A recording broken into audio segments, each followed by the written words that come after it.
Ano man ang kasalanan ko, na ginawa ko man ang lahat sa panahon ko para may konting katahimikan at mapayapa ang buhay ng Pilipino. Assuming na totoo talaga yung naririnig ninyo. Bakit ko ginawa yan? Para sa sarili ko? Para sa pamilya ko?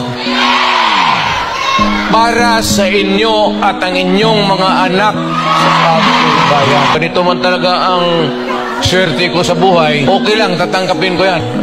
Wala tayong magawa hulihin tayo kung ikulong tayo. Pilipinos, hold up dito, hold up.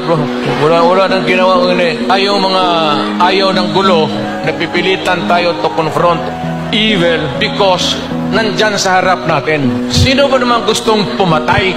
Putang inang yan. Patong-patong ang kaso ko. Ang balita ko, may warrant daw ako. Matagal na akong hinahabol ng mga putang ina.